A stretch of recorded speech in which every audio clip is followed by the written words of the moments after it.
Hey, what's up, guys? This is Mark Conley back with Daily Soccer Skills, and this is actually the second progression in our speed, agility, quickness training that ties in with some technical work. And so as you can see here in the video, what I've got my guys doing is they're hopping on one foot in between each cone. They'll take a thigh touch and they're going to play it back with either the laces or the instep. So important part here, as you're going through the agility work, it's important to stay up on your toes. You kind of use your upper body to help propel you through those cones and really try to drive over top of each cone. That's how you kind of start to build that little bit of leg strength and calf muscles to increase your acceleration. Then as you come out of the gates, the ball gets served into your thighs, and so it's a quick touch.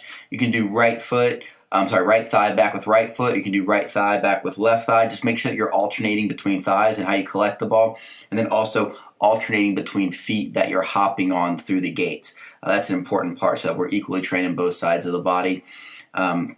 It's only 3 quick little hops. Concentrate on that light touch with the thigh. You want to try to get it away from your body. You can see how these guys are really good at just having that little touch that almost you're using the thigh to play it to your foot. So make sure it's not hitting the knee, make sure it's not hitting up on the hip, that's hitting center of the thigh. It's a light touch, setting yourself up for success with your feet.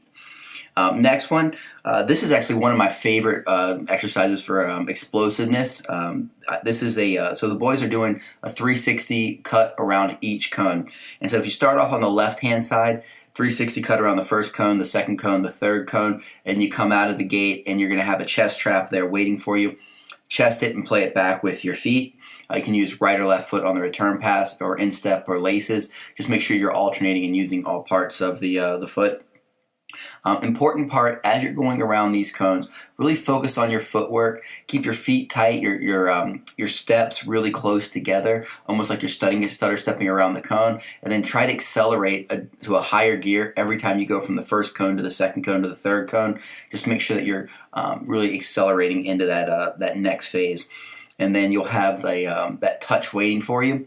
One more part I forgot on this. If you do on the left side one time, the next time you go on the right hand side and you alternate back your starting positions between left and right. So just make sure you're aware of that. As you come into your chest trap, make sure that you're using your sternum to control the ball. So the ball's going to come in right before it hits your chest. When it's about a half an inch away, kind of bow your chest out a little bit so that it hits the ball with that hard bone. And what that's going to do is that's going to take the ball from on your body to out and away from your body, so that your feet, with your next touch, your feet are then playing the ball. So that's an important element. You really want to get the ball up and off of your body so that your foot can play the ball with the exact next touch. So go ahead and try those. Make sure that you're kind of rotating together every minute or so. Have a different partner going. The next part, this is meant to emulate like you're on a corner kick. And so what I have the boys doing is they're kind of snaking through the cones. As they snake it through the cones, like they're weaving in and out of defenders, the ball's tossed high up in the air. And once it reaches its apex and starts coming down, I've instructed the boys to go and jump and get a firm connection on the ball and send it back to the person's hands. So this is great training for, just like if you have like little agility poles at home, you can use those. Great training to snake your way in through there like it's defenders. You hop and then it's just getting that good connection on it. All right, guys, these are a few agility trainings that I like to use that incorporate the technical training. They only work if you get out there and use them, so get out there and train, boys. Have a good time and get going.